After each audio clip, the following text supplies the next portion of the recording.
Near OKITO just a few minutes ago, they reported this thing as being on the ground. So there is a tornado in that area, in the OKITO area, and it's moving to the southeast. So Marysville, Home, Beatty, you guys all have to be taking cover right now in these areas. We have a confirmed tornado that has been reported on the ground in this area. So please take cover right now if you're in OKITO, Herkimer, Home. If you're in any of these areas, we need you to take cover right now and be ready. There's a confirmed tornado just reported a few moments ago very near OKITO. I don't have reports of damage with this.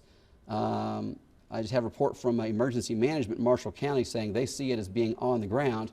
So if it's a confirmed tornado, then you know we have to make sure people are taking cover on this. So we'll continue covering this live here. We also have our live stream going. So if you can take your phone with you or your iPad or your tablet or whatever you may have to your safe spot, do that. I'd rather have you taking shelter and take your device with you if you can, as again we have this confirmed tornado that's been reported just really a couple of minutes ago very near the town of OKITO, and it's moving south or southeast at roughly 25 miles per hour. Thomas, go ahead.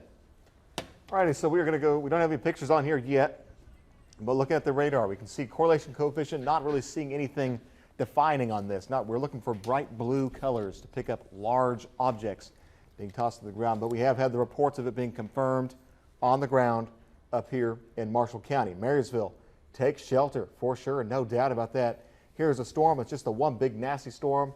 Jeremy was also mentioning that rotation near Hanover. You can also make them, okay, it's two rotations here. Here's that one cell, the Marysville rotation, just going to the, now the just northeast of Marysville just slightly. But if I'm Marysville, I'm staying in shelter. If I'm in Home, I'm in shelter right now. Winifred, I'm getting to my shelter right now. Frankfort, Blue Rapids, Beatty, you're good. Beatty, for right now, you're out of this. Winfield, Frankfort, Blue Rapids, Marysville, I'm in the shelter. I'm taking cover. There's a lot of tree damage there, but the 82-mile-per-hour winds at the airport, that can do a lot of damage. That can pull down power poles itself. Now, in Alta Vista, you have the strong straight-line winds moving in right now. The rotation is just north of you. However, the Weather Service has said as of 8 p.m., they're going to let that tornado warning go that is in place there. So the tornado warning for Wabaunsee, Gary, Morris, this one right here, as of 8 p.m., they're allowing this one to expire, and that's likely, that's a new update on the severe storm warning. But 2 minutes from now, they're going to let that tornado warning expire right at the top of the hour. So that's a new update on a severe storm warning. Let me see the text on this. They're going to say Lyon, Gary, Morris, Pottawatomie, Riley, Wabaunsee, 70-mile-per-hour winds going until 8:30 p.m. and they're calling this Doppler radar indicated, and considerable damage is a possibility with this. All right, so now I want to bring up my Emporia camera and see if we can see the storm. It's getting closer to Emporia, still a significant distance away, but I'll have that one on the ready just in case, and point up to the northwest. Either way, Alta Vista, that tornado warning that is in place for Alta Vista is going to be allowed to expire in just a moment. What you have just to your northeast, you can still see this significant area of inflow right there. You're also going to see the winds start off coming from the west and southwest, and then change around and coming from the north and northeast after this kind of the first wave moves through. So the rotation is not as tight as it was a few minutes ago when it went through Manhattan. It looked like it fell apart somewhat over I-70. Thomas, what do you have? Go ahead. We have a video here from Melissa. This is Melissa Bruner. She's up there in Manhattan driving along. You can see, oh, I'll get it. Hold on. Okay, have it now. Just turn it on now. Can they hear you? We're good to go.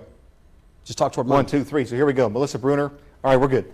Melissa Bruner has some video for us here from Manhattan. She's driving around out there. You can see the power poles laid down across. That's what that one is there. Another one here coming up with another power line being down. Yep, there it is. Looks like that one was actually snapped at the base. And there's one snapped at the base again. Okay, so that's pretty strong winds, or possibly that tornado that was up there as well. Another one snapped down, power line. So lots of, you can see a couple little tree damage in here as well. Tree snap, power pole, there it goes. Damage down, so you can see the lines. Low-hanging lines. They closed the road there. Good thing to do. You don't want that. Okay, another power line closed down there. Okay, and so this is it towards the end of the video. So that's kind of the damage we're seeing. Lots of tree limbs down. We saw some of those pictures earlier. We also saw... What part of town was that in?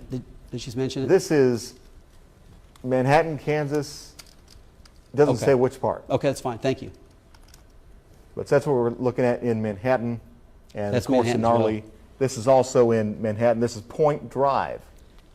Highland Point Drive, Manhattan, So what I would Kansas. say, from looking at that Manhattan video from Melissa Bruner just now, that didn't look like a tornado path. That looked like straight line wind. It could be, yeah, all knocked down like that. They're all knocked over in one direction. I didn't see an axis where everything was kind of pointing, you know, toward the middle. Those power poles all looked they were tilted all the same direction. Go ahead, Thomas. I'm sorry. No, we're fine. That's all we had coming in. Just a lot of wind damage out there. And that was in Manhattan. Now the storm's now down here coming into Morris County. White City, okay, you're on the edge of the storms here. Alta Vista, it's right over you. Jeremy, we'll take it back to you. All right, so the concerns we have right now, go ahead and take me at the wall, guys, Bridge. All right, so the concern we have now is if you have friends or family or you are at Council Grove Lake, if you're out there at the lake for the weekend, it's summer, you've got time off, look, you've got this strong straight line wind coming right at Council Grove Lake at this time. So right there, it's almost there. So in Alta Vista, you are no longer in a tornado warning. What we have is a severe thunderstorm warning with potential 70-mile-per-hour winds. We still have the rotation here, so you have to kind of still lean forward in case a tornado warning is issued on this. All right, so there's Emporia again. Emporia is getting into heavy rain now. I'm going to take the camera and look at what we've got there from Emporia, looking to the west into this storm, and there it is. And it still has that kind of mothership look to it. Which is what the storm chasers will call it when they get these. This is, I wouldn't say it's a classic mothership, but man, that is just an amazing storm. You're watching 13 News, Kansas News Leader. Good evening and welcome into 13 News at 10 on what has been a busy night of weather around northeast Kansas. Tornadoes have been reported around the area, several leaving damage in their path. Let's go to Jeremy Goodwin first in our First Alert Weather Center. Jeremy, what's the latest on this? Hi, Melissa. These storms started rotating in southeast Nebraska before coming across the state line into Marshall County. We first saw the tornado reported by the Marshall County Emergency Management near OKITO, and then about 6 p.m. that's when we had a tornado touch down, it looks like right in or close to Marysville, where we had 4 different structures, 4 different industrial buildings that were reported as being collapsed at that time. Highway 36 was closed to traffic because of the storms.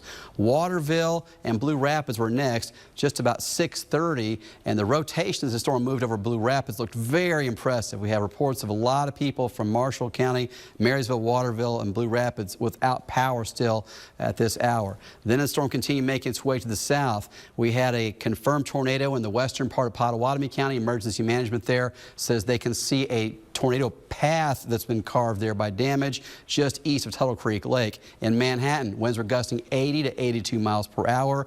And the east side of town looks like it may have tornado damage. There's certainly widespread damage, but about 7:30 is when it actually went through Manhattan. Then this thing cycled again. We actually saw it come up as a tornado warning one more time as it got into the southwest part of Lyon County, with the last tornado warning of the night expiring at 9:30 p.m. All in all, this cut a path about 140 miles across our area. Not a continuous tornado, but a continuous damage path of a lot of wind damage, some folks with big hail, and there are many areas that do have tornado damage tonight. We'll have Thomas Schmidt with a full 8-day forecast in a few minutes. Melissa? Thanks. Let's get a look at that damage. Those storms ripped first through parts of Marshall County tonight. A confirmed tornado hit 12 miles north of Marysville just before 6 this evening. The storms caused damage throughout Marysville, knocking over trees, ripping a traffic light, ripping off parts of buildings, even causing part of the building to collapse on a sheriff's vehicle. These are images we just got back in from our crew on the scene. Marysville Chief of Police Matt Simpson is urging people to avoid downtown tonight as first responders continue working to clean debris. So this roof right here actually came off the Marshall County Health Department, which is across the street. The building has been pretty well flooded from inside, and so pretty extensive damage. We have roofs off a couple other properties up here on Broadway as well. So a lot of businesses got hit, and then a lot of devastation just throughout our community. So, but again, we're going to focus on the positive, no injuries, and we'll have crews out all night assessing the damage. No injuries is the good news there. After leaving that damage in its wake in Marshall County, the storm moved into Riley County and the Manhattan area. Chief photojournalist Doug Brown and I happened to be in that area, and this was our view just north of Manhattan off Highway 24. High winds blew in and heavy rain followed. The National Weather Service reports a top wind of 82 miles per hour. You can see the grass blowing. The Evergy map, please. And rain falling in sheets. The wind and rain continued for at least a half hour. Riley County Emergency Management has closed several roads in that area tonight due to down power lines. That includes Tuttle Creek Boulevard north of 48. That's where a line of power poles snapped. Also Anderson Avenue between 52nd and Kitten Creek Road. So far, no injuries reported there as well. And now let's take a look at the Evergy power map. Many people are without power tonight. At 14,000 in Manhattan alone, but you can look at that latest number, more than 19,000 customers out throughout northeast Kansas. The dots you see indicate where there are power outages reported, and those two big red squares, one surrounding Marysville, the other around Manhattan. Evergy again is working to get those lights back on. With such a long path on this storm tonight, many of you are showing us what you saw and the damage it left behind. 13's Victoria Cassell has been checking out the photos you have submitted. Victoria, a lot of power in this system. Melissa, that's correct. Here are some photos that viewers have submitted throughout the evening. Here you see the Chi Omega building here in Manhattan, Kansas. Look at all this damage here. We see, is that a broken window that we're seeing there? We're seeing wooden pieces here, all sorts of stuff here. We also have a viewer that submitted this photo of their uncle's house in Blue Rapids, and this was right in the middle of the storm, and you can see that the roof has collapsed there. And also some more storm damage here in Manhattan, Kansas, and you can see that some down powered lines. You can see, I don't know if that's a building that looks like it's toppled. You can see also fallen trees there. And also this was from South Point Bay. You can just see that lightning going right up like that. Very vivid there. And also here, this is damage at the Pepsi warehouse in Marysville, right in the wake of the storm. You can see that there's a lot of rubble here. And also this is why officials tell you to find a safe place, because as you can see, if anyone was sitting in this car, that was probably not the best place to be. So if you can find shelter, take shelter right away. And you can just see the damage there, a lot of rubble, a lot of bricks going on there. So also this is a picture, kind of beautiful picture here of the clouds. This was 8:30, so after the storm. It's kind of the quiet after the storm here. And we do have more pictures as well, but back to you, Melissa. All right, you can submit your photos as well on the weather page of WIBW.com. One footnote, roughly 7,000 concert goers were forced to leave the Symphony in the Flint Hills early tonight as severe storms rolled through northeast Kansas. Several of you reached out and asked about this. This annual event is held in a pasture in Chase County, roughly a half hour south of Council Grove. The Kansas City Symphony's performance began at 6:30 p.m. A strong line of storms, as you've been hearing, pushed through around 8, and that forced organizers to call off the performance early. The theme for this year's event, ironically, weather in the Flint Hills. The performance was canceled in 2019 and 2020 due to severe weather and the COVID pandemic. This is First Alert Weather. All right, lots of storms today, of course. We did really just one big nasty storm that came through, led a lot of nasty damage across the area. Here's from Damon in Marysville at the Pepsi plant is what we're calling it, the warehouse down there. The sheriff's car toppled over, the roof caved in to some degree, or at least one of the walls came in on this side and did some damage there.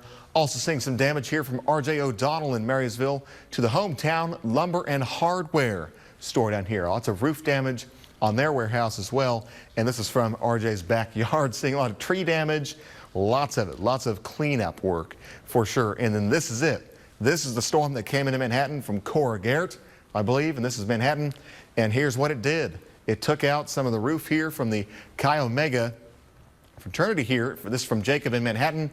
You can see the damage trail here, lots of lumber and parts of the roof taken off and stumped into the street. The tree here is stripped. The power pole here looks okay. Other areas it was not okay. The power was out for lots of folks when this nasty wind and tornado event came through. Lots of tree damage here also from Jacob. I believe this is right next door to that Greek Life house, but I'm not quite sure. Here's one from Caitlin as well in Clawson. This is looking down Kimball Avenue in Manhattan, near that area. And again, lots of tree damage down there and some power lines down. And a really beautiful picture of the entire storm. You got the storm itself right down here. This is from Jessica Roloff in Council Grove. And these bubbly clouds, we had a lot of pictures of the bubbly clouds up here. Those are called mammatus clouds or mammatus clouds, however you want to say it. But that is really comes into play there, those mammatus clouds, when you see the strong to severe storms. It's basically the dips are here caused by sinking cold air is what that is in those clouds. So here's the thunderstorm, the clouds, it shoots everything up into the upper atmosphere, the cold air falls back down and creates those clouds. So we saw a lot of those today, a lot of storm damage.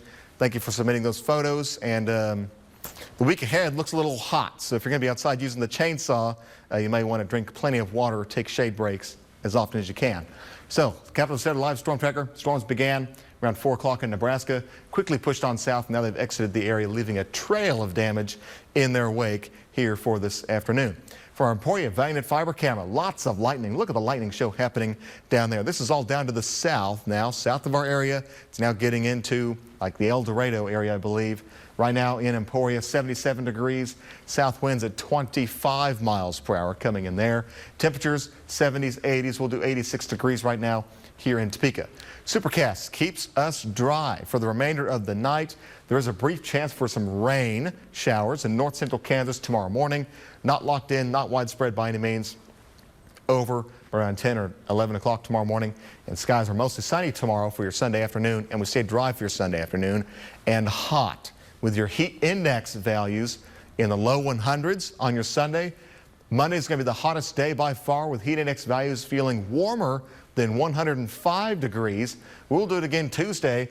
Wednesday looks okay, and then Thursday we get a little bit of relief, but still warm in the 90s. Summertime heat, here it comes. Next chance for rain and storms doesn't move in until the middle of next week with a little bit of a cool down coming away, but still hot in the 90s. Still very hot. And thank you for keeping us all safe tonight. Anytime. You know, we have the whole team in here.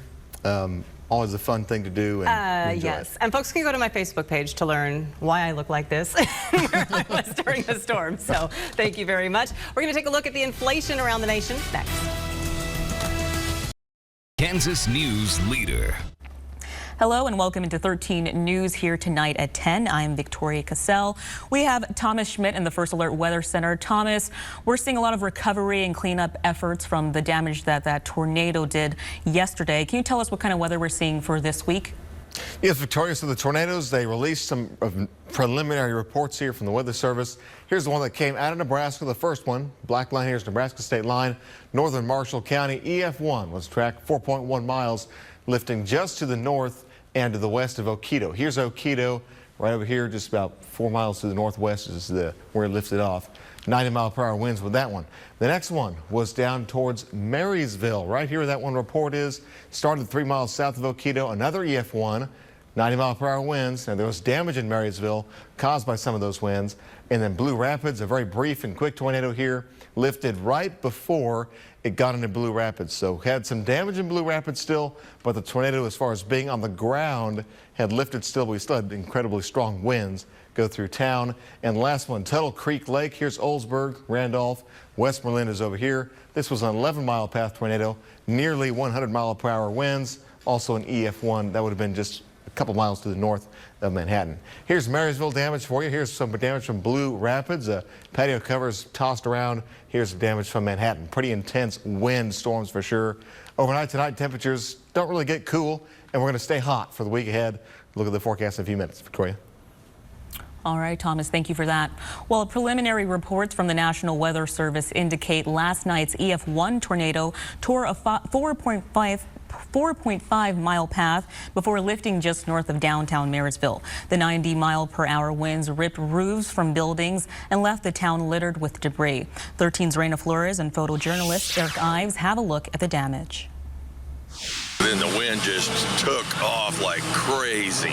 It was nuts. I saw a lot of wind, a lot of rain, a lot of water, and a lot of stuff just flying everywhere. Just after 6 p.m. on Saturday night, a tornado touched down on Marysville, ripping its way into town, leaving residents with just minutes to prepare. We were sitting there, we were watching the news there on Channel 13, and they said storm sirens started going off here in town, and they said there was a tornado that was spotted north of Marysville and east or west of city of OKITO, or right on 77 coming down. They said we had about 10 minutes here in Marysville before it got here.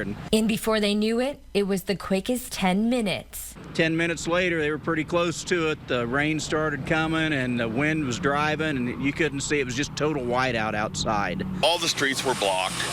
Trees were everywhere. Stuff was flying around.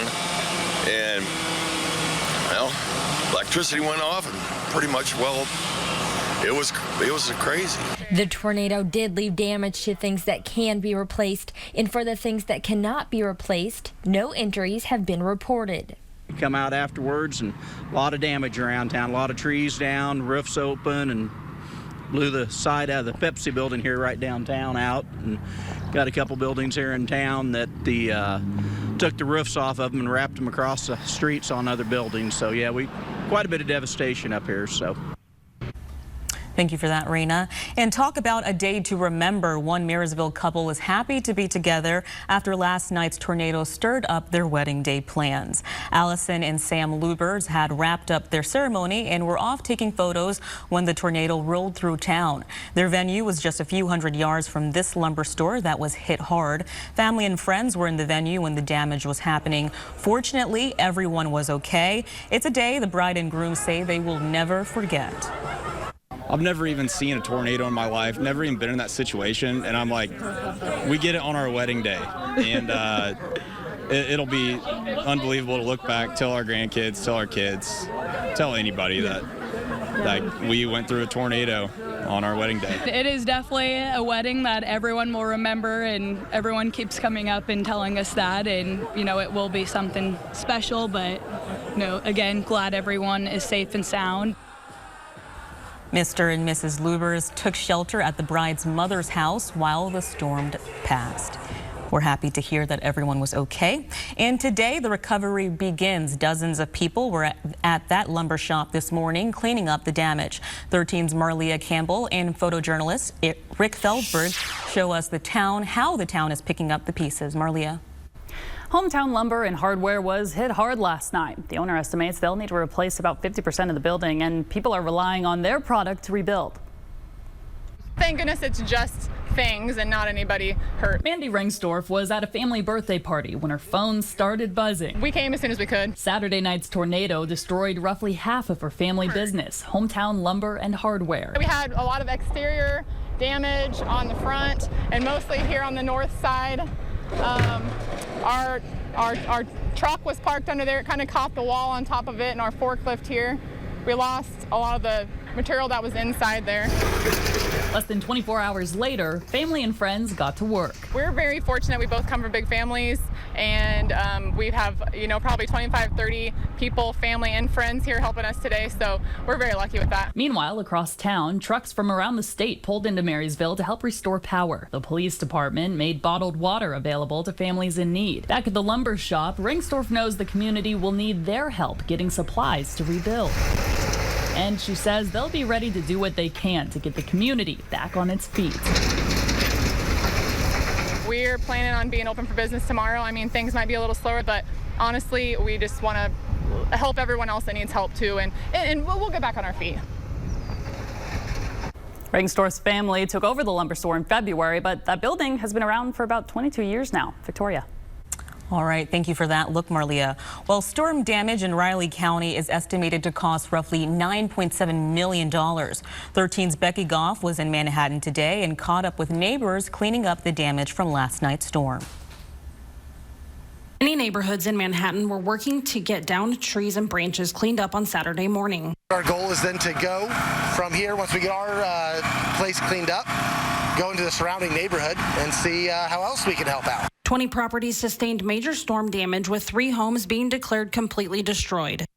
There's a lot of damage out there. In some neighborhoods, trees fell onto power and cable lines that run along the property lines, causing residents to wait to clean up until they knew the power lines weren't active. We were lucky. I understand there's a lot of people that aren't as lucky right now in town, but we want to be able to help them any way we can. Becky Goff, 13 News.